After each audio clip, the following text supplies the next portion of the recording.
नमस्कार शिक्षक साथियों।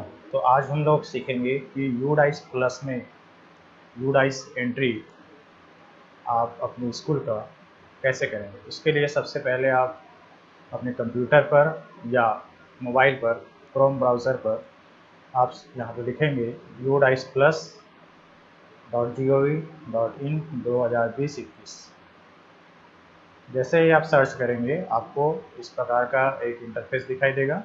यहाँ पे आपको https://udiceplus.gov.in पर आपको यहाँ पे क्लिक करना है, या यहाँ पे लॉगिन पर भी आप डायरेक्ट क्लिक कर सकते हो।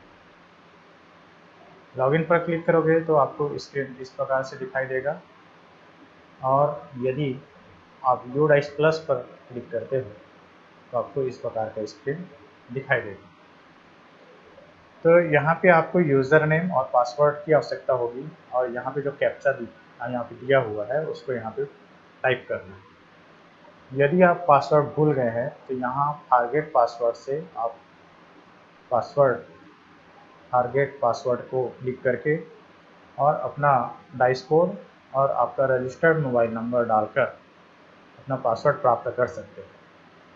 जैसे फॉरगेट पासवर्ड किया मैंने, तो इस प्रकार का एक इंटरफेस दिखाई देगा। यहाँ पे आपको अपना यूज़र आईडी, यहाँ पे आपका रजिस्टर्ड मोबाइल नंबर जो पिछले साल किए होंगे, वो सभी को जनरली पासवर्ड कहीं पे नोट करके रखे रहते हैं तो याद रहता है।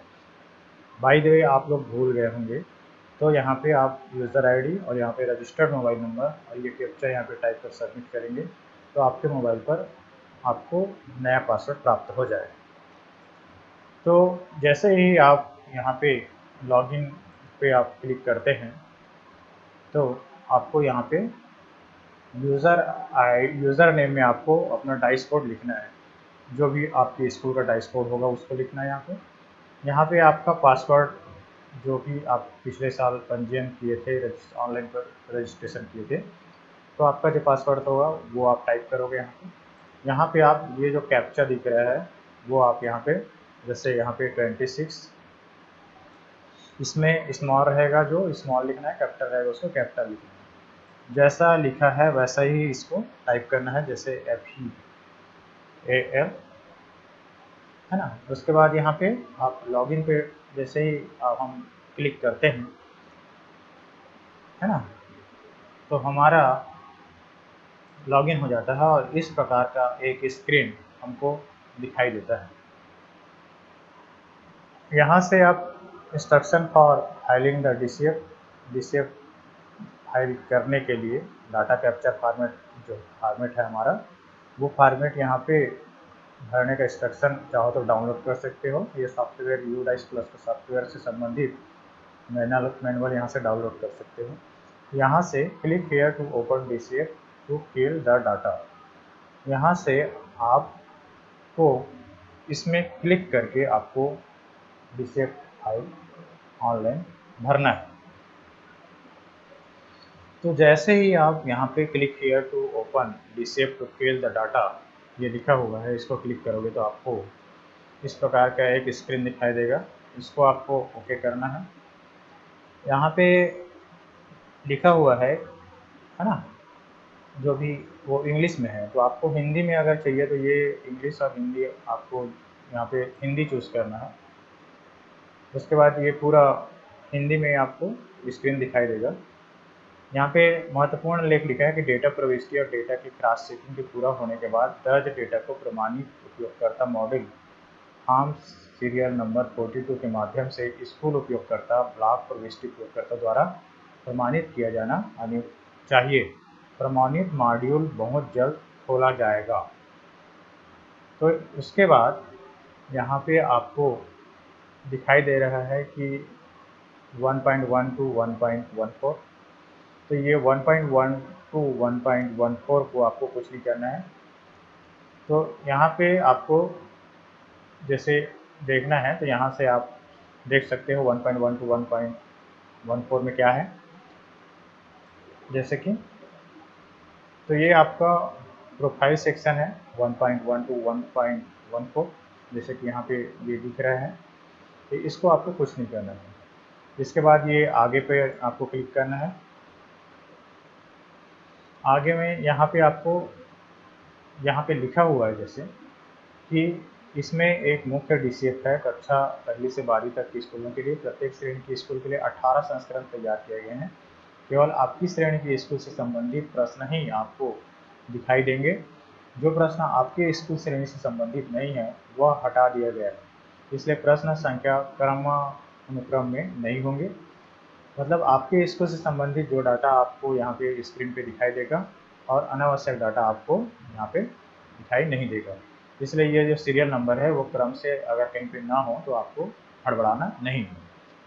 इसके लिए जैसे यहाँ पे 1.15 टू 1.126 जो दिख रहा है यहाँ पे, तो यहाँ पे स्कूल की श्रेणी जैसे यहाँ पे अपर प्राइमरी स्कूल है, स्कूल में सबसे छोटी कक्षा 6वीं, स्कूल में सबसे बड़ी कक्षा है जैसे मिडिल स्कूल कहलाती है। स्कूल का प्रकार को एजुकेशन, स्कूल का प्रबंधन डिपार्टमेंट ऑफ एजुकेशन, कक्षा में अनुभाग संख्या। तो पिछले बार जो बहुत सारे डाटा भरा हुआ है वो आपको यहाँ पे दिखाई देगा। तो यहाँ पे कक्षा में अनुभाग मतलब सेक्शन संख्या है ना, यदि कक्षा एकल हो, कोई भाग नहीं हो तो एक लिखें। तो यहाँ पे एकल सेक्शन होने के कारण यहाँ पे एक एक लिखा हुआ है पहले से 6ठी 7वीं 8वीं तीनों का। स्कूल की स्थापना वर्ष यहाँ पे चेंज कर सकते हो, यदि ये गलत हो तो इस है ना क्लिक हियर फॉर अपडेट में। स्कूल को मान्यता मिलने का वर्ष केवल सरकारी सहायता प्राप्त और निजी असहायता प्राप्त स्कूल ही के लिए है ये। तो यहाँ पे उच्च प्राथमिक है, तो जो सरकारी स्कूल जब से खुलता है वहीं से मान्यता उसको मिलता है उसी वर्ष। तो स्कूल उन्नयन, यदि उन्नयन हुआ तो लागू हो तो यहाँ पे ये क्या यह CW एसेंस संबंधित स्कूल विशेष है, तो जो आपका लागू होगा उसमें आप यहाँ पे क्लिक करके आप चेंज कर सकते हो। यदि कोई गलत हो तो और सही हो तो आगे बढ़ना है। जैसे यहाँ पे 1.24 में क्या यह पाली में चलने वाले स्कूल है, क्या यह आवासीय स्कूल है, यदि हाँ तो यहाँ पे क्लिक हियर और अपडेट दिखा है, वहाँ से आप इसको अपडेट कर सकते हो। उसके बाद ये आपको जैसे सब सही हो गया तो यहाँ पे जमा करे में क्लिक करना है और जमा कर आगे बढ़ें। आगे इंटर जो और भी जो आपका सेक्शन है उसमें भी आपको पूरा फिलअप करना है। तो यहाँ पे जमा करें और आगे पे आपको क्लिक करना है और आगे बढ़ना है।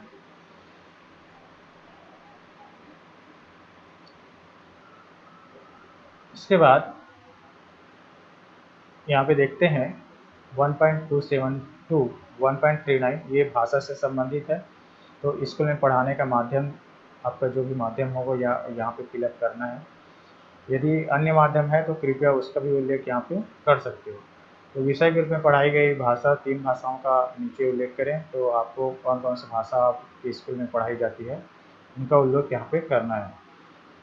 उसके बाद है क्या स्कूल उच्च प्राथमिक स्तर पर कोई पूर्व व्यावसायिक पाठ्यक्रम प्रदान करता है, हाँ नहीं, जो भी उसमें लागू होगा ये आपको टिक करना है। और सभी सेक्शन के लिए स्कूल की रूपरेखा जैसे शिक्षण दिवसों की संख्या यहाँ पे आपको भरना है, गत शैक्षिक वर्ष है ना। बच्चों के लिए औसत स्कूल समय, बच्चों के स्कूल में ठहरने की घंटों की संख्या, उदाहरण 5 घंटे और 40 मिनट के लिए 5.40 यहाँ पे लिखना है। अध्यापकों के लिए औसत कार्य समय प्रतिदिन, अध्यापकों की स्कूल में ठहरने के घंटे की संख्या, तो उसके लिए 5 घंटे 40 मिनट है तो 5:40 ऐसा लिखना है। तो अध्यापकों के रुकने का समय यहाँ पे लिखना है और बच्चों के औसत स्कूल का समय प्रतिदिन का यहाँ पे घंटों में यहाँ पे टाइप करना है। उसके बाद यहाँ पे नज़दीकी सरकारी सहायता प्राप्त स्कूल से स्कूल की दूरी, जिस प्राथमिक स्कूल से आपका स्कूल कितना दूर है, उच्च प्राथमिक स्कूल से कितना दूर है, माध्यमिक स्कूल से कितना दूर है और उच्च माध्यमिक स्कूल से कितना दूर है किलोमीटर में यहाँ पे आपको दर्शाना है। क्या स्कूल तक सभी मौसमी पहुँचने योग्य सड़क है, हाँ नहीं, जो भी आपका लागू होगा यहाँ पे आपको लिखना है। इसमें दूरी को स्कूली मार्ग में सभी प्राकृतिक एवं व्यक्ति द्वारा तैयार अवरोधों को छोड़ने के बाद पैदल दूरी के रूप में भी प्रकाशित किया गया है, जैसे कि राजमार्ग, ट्रेन लाइन आदि। उसके बाद यहाँ पे जमा करें और आगे बढ़ें है ना, पे क्लिक करेंगे। और मैं अभी चूँकि आप लोगों को बताने के लिए ये सब कर रहा हूँ तो मैं आगे में क्लिक कर रहा हूँ। उसके बाद है क्या CC को स्कूल में लागू किया जा रहा है, यदि है ना, और यदि हाँ तो क्या छात्रों की संचयी रिकॉर्ड रखा जा रहा है, और यदि हाँ, क्या छात्रों की संचयी रिकॉर्ड को उनके माता पिता के साथ साझा किया जाता है। उसके बाद है इनका जो भी आपका इसमें से लागू होगा उसमें हाँ नहीं में से आपको यहाँ पे टैब में लगाना है। उसके बाद है 1.143, क्या कोई स्कूल से बाहर वाले बच्चे स्कूल में नामांकित है और विशेष प्रशिक्षण ले रहे हैं, जो भी हाँ नहीं में से जो भी लागू हो ये आपको फिलअप करना है। उसके बाद है यदि हाँ तो विशेष प्रशिक्षण का ब्यौरा, इसमें इसमें ब्यौरा देना है कि वर्तमान वर्ष में विशेष प्रशिक्षण में नामांकित छात्रों की संख्या, बालक बालिका कितने हैं। 10 शैक्षिक वर्ष में विशेष प्रशिक्षण में नामांकित छात्रों की संख्या, बालक बालिका कितना कितना है। 10 शैक्षिक वर्ष में विशेष प्रशिक्षण पूरा करने वाले छात्रों की संख्या, बालक बालिका कितना कितना है। विशेष प्रशिक्षण कौन चलाता है, यहाँ से आपको सिलेक्ट करना है, और विशेष प्रशिक्षण कहाँ दिया जाता है। अगर लागू होगा तो ये दिखेगा, अदरवाइज ये फिलअप करोगे तो नहीं दिखेगा। उसके बाद है वर्तमान वर्ष में औपचारिक प्रशिक्षण ले रहे विद्यार्थियों की संख्या। शैक्षिक सत्र कब शुरू होते हैं, और जून का कोड है 6, तो इसलिए इसमें 6 और जून लिखा है। उसके बाद है 1.46, क्या वर्तमान शैक्षिक वर्ष में पाठ्य पुस्तकों का पूरा सेट प्राप्त हुआ था। हाँ नहीं में से जो भी आपका लागू हो उसको आपको यहाँ पे लिखना है, और यदि हाँ तो वर्तमान शैक्षिक वर्ष में पाठ्य पुस्तकें कब प्राप्त हुई थी। यहाँ पे माह को आपको यहाँ पे इसको टच करके आपको माह को लिखना है, सिलेक्ट करना है। क्या स्कूल को गत शैक्षिक वर्ष में ग्रेडेड अनुपूरक सामग्री प्राप्त हुई। हाँ नहीं में से जो भी आपको है यहाँ पे लिखना है, मतलब सिलेक्ट करना है। निःशुल्क पाठ्य पुस्तक, शिक्षण प्रशिक्षण सामग्री और खेल सामग्री की उपलब्धता जो भी आपको लागू होगा यहाँ से आपको सिलेक्ट करते जाना है इस टैब में से क्लिक करके। उसके बाद 1.49, गत शैक्षिक वर्ष के दौरान स्कूल के दौरे के ब्यौरे, शैक्षिक निरीक्षणों की संख्या, है ना, सीआरसी समन्वयक द्वारा दौरों की संख्या, ब्लॉक स्तर बीआरसी या बीओ के द्वारा कितना दौरा किया गया, जिला राज्य स्तर पर अधिकारियों के द्वारा कितना दौरा किया, ये आपको यहाँ पे फिलअप करके जमा करें और आगे बढ़े में क्लिक करना है। इसके बाद यहाँ पे जैसे कि प्रबंधन के बारे में यहाँ पे बताना है कि क्या स्कूल प्रबंधन समिति का गठन किया गया है। हाँ नहीं में से यदि हाँ तो एसएमसी में कुल सदस्यों की संख्या, माता पिता अभिभावकों की संख्या कितनी कितनी है पुरुष महिला में से, और इसमें से एससी कितना है, एसटी कितना है, और ईडब्ल्यूएस मतलब ईडब्ल्यूएस श्रेणी के कितने हैं, और अल्पसंख्यक कितने हैं। स्थानीय प्राधिकरण, है ना, शहरी स्थानीय निकाय से प्रतिनिधि नामांकित हों तो वो कितना है, महिला पुरुष अलग अलग यहाँ पे दर्शाना है। शिक्षकों की संख्या कितना है, और प्रशिक्षण प्रदान किए गए सदस्यों की संख्या कितना है, महिला पुरुष, और 10 शैक्षिक वर्ष के दौरान एसएमसी द्वारा आयोजित बैठकों की कुल संख्या यहाँ पे फिट भरना है। क्या एसएमसी ने स्कूल विकास योजना तैयार की है। हाँ नहीं में से यहाँ पे सिलेक्ट करना है। क्या एसएमसी के लिए अलग बैंक खाता रखा गया है। हाँ नहीं में से सिलेक्ट करना है, और यहाँ पे आपका अकाउंट नंबर जो दिख रहा है उसको वेरीफाई कर लेना है ना। यदि सही हो तो जमा करें और आगे बढ़े में आपको क्लिक करना है।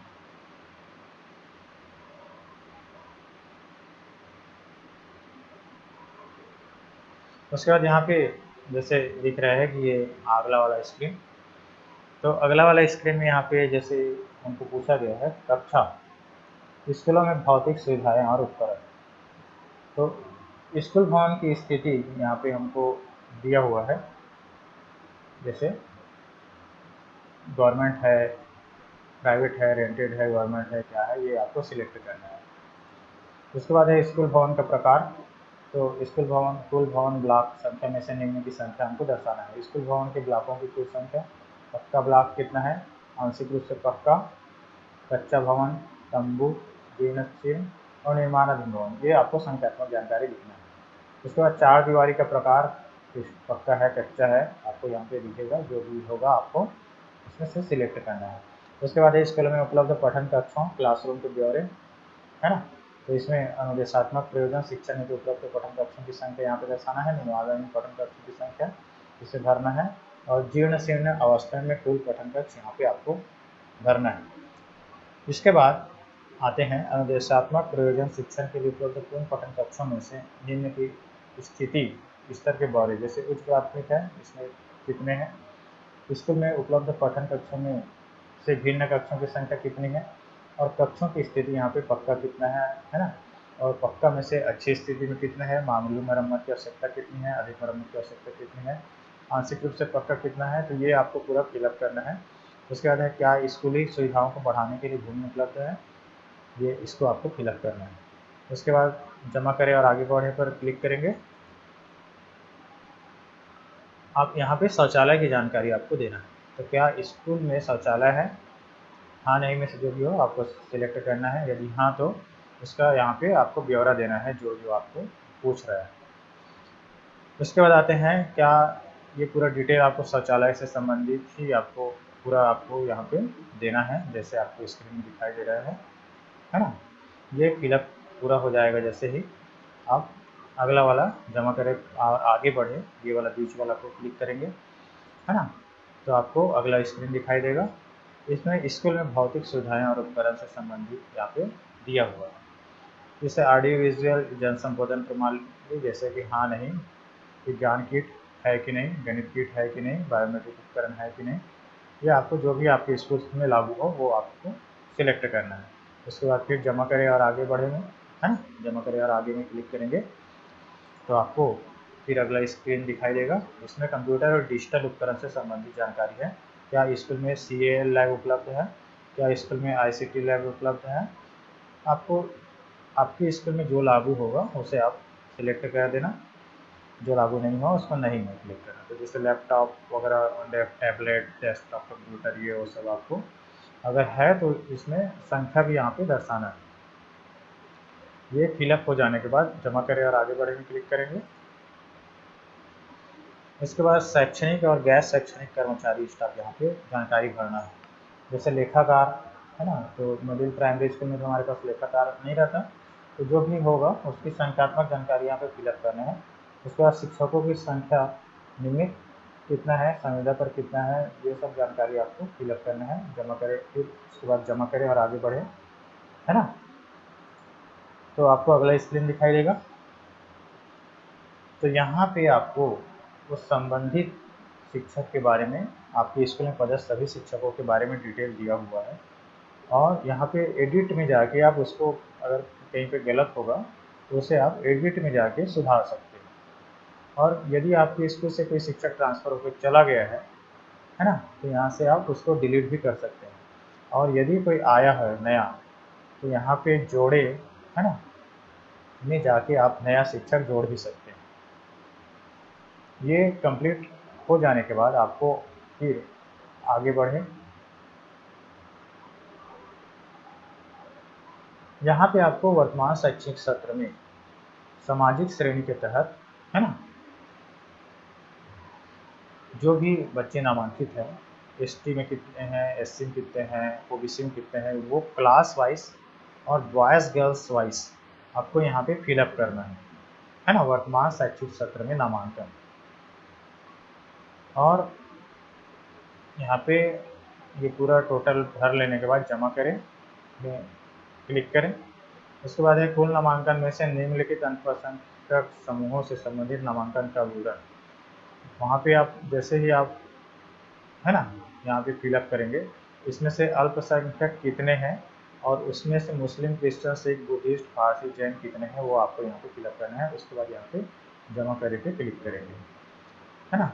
उसके बाद यहाँ पे आपको कुल नामांकन में से आधार नंबर वाले और BPL श्रेणी के अनुसार छात्रों की संख्या यहाँ पे, है ना, हैविंग आधार, कितने के पास आधार है ये आपको फिलअप करना है। BPL में यहाँ पे कितने BPL है बालक बालिका वो फिलअप करना है। और कुल नामांकन में से ट्रांसजेंडर छात्रों की संख्या यहाँ पे फिलअप करना है क्लास वाइज। ये हो जाने के बाद आपको जमा करे पर क्लिक करेंगे, है ना, और जमा करने के बाद आगे बढ़ेंगे। जैसे ही आगे बढ़ेंगे ये आपको कुल नामांकन आपको यहाँ पे स्क्रीन पर, है ना, ये आपको स्क्रीन पर दिखाई देगा। और उसके बाद आपको यहाँ पे आपको आयु के अनुसार बालक बालिका को यहाँ पे जैसे 10 वर्ष का कितने बालक और कितने बालिका छठी क्लास में है, तो आयु के अनुसार आपको यहाँ पे दर्ज को फिलअप करना है। उसके बाद आगे बढ़ते हैं, जमा करें और आगे बढ़ने पर क्लिक करेंगे। उसके बाद यहाँ पे वर्तमान शैक्षिक सत्र में कक्षा अनुसार नामांकन, तो यहाँ पे कुल नामांकन आपको दिखाई देगा। यहाँ पे हिंदी है ना, माध्यम के अनुसार कितने बच्चे यहाँ पे है नामांकित, वो आपको यहाँ पे फिलअप करना है। उसके बाद फिर जमा करें और आगे बढ़े पे क्लिक करेंगे। यहाँ पे आपको कुल नामांकन जो फिलअप किए हो उसमें से आपको यहाँ पे सामाजिक श्रेणी में कितने हैं, अल्पसंख्यक समूह में कितने यहाँ पे दिखाई देगा। उसके बाद वर्तमान शैक्षिक सत्र में कक्षा के तहत रिपीटर्स कितने हैं, है ना, ये आपको यहाँ पे फिलअप करना है रिपीटर्स को।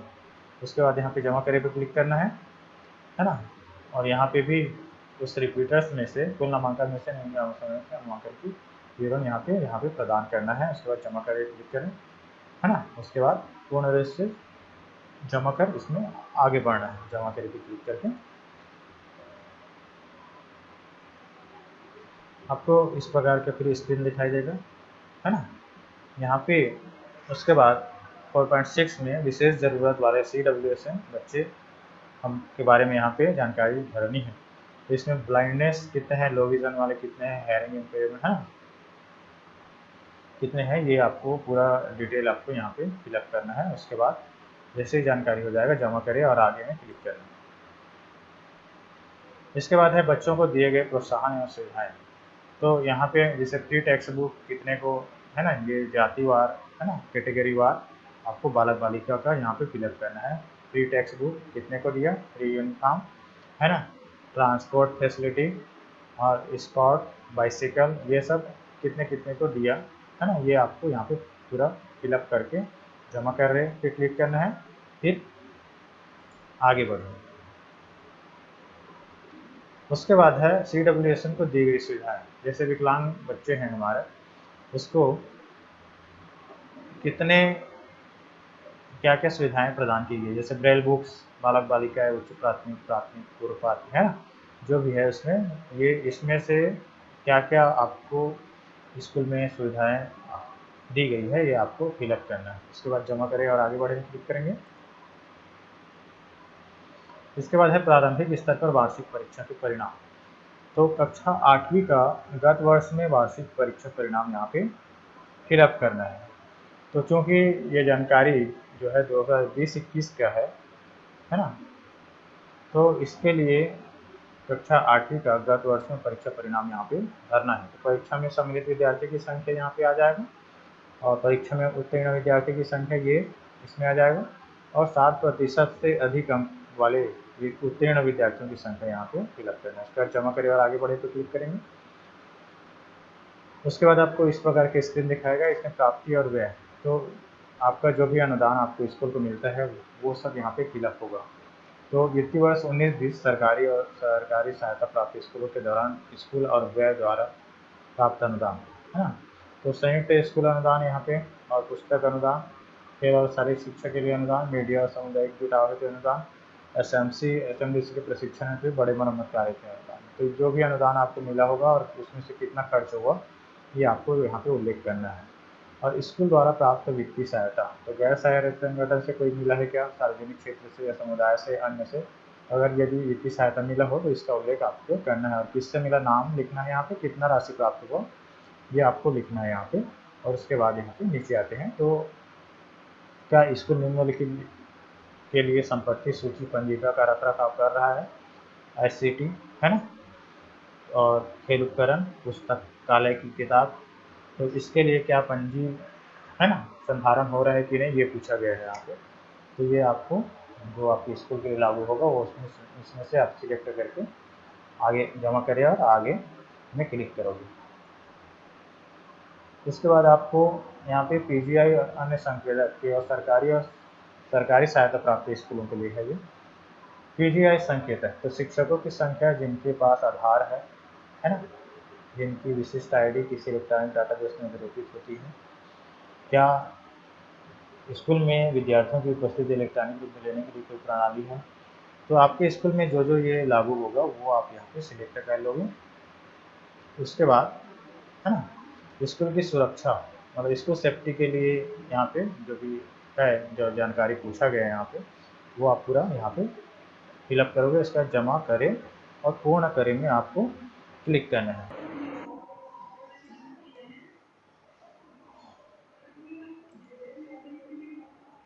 जमा करें और पूर्ण करें को क्लिक करने के बाद आपको इस प्रकार से आपको जाना है यहाँ पे और देखना है होम स्क्रीन पर कि ये सभी सेक्शन आपका कंप्लीटेड लिखा हुआ दिख रहा है कि नहीं।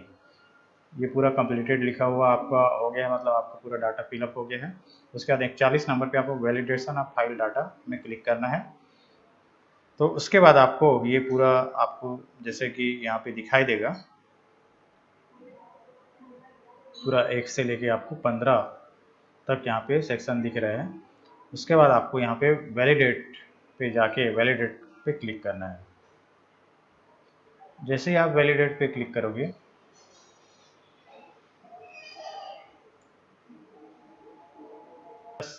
आपको दिखाई देगा, जैसे यहाँ पे दिखाई दे रहा है सभी में सक्सेसफुल, तो ये सभी में सक्सेसफुल आना चाहिए, तभी आपका डाटा वैलिडेट हुआ है।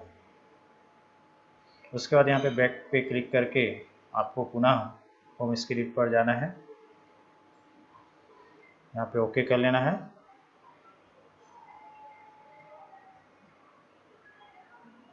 उसके बाद नीचे आएंगे, हैं सबसे नीचे अपन देखते हैं तो 41 number validation of file data ये हो गया आपका।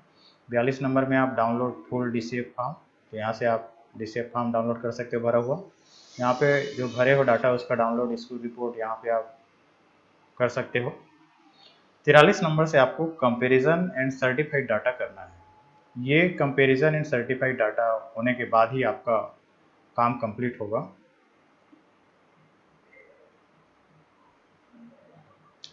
आप कंपेरिजन एंड सर्टिफाइड डाटा में क्लिक करके आप कंपेरिजन एंड सर्टिफाइड उसको करना है।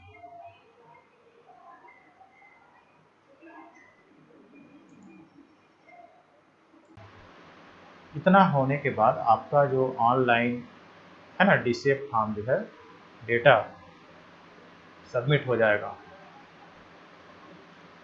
इस प्रकार आप DCF फॉर्म भर सकते हो। यदि आपको किसी प्रकार की DCF फॉर्म भरने में समस्या हो तो आप मुझे कमेंट बॉक्स में कमेंट कर सकते हैं। धन्यवाद।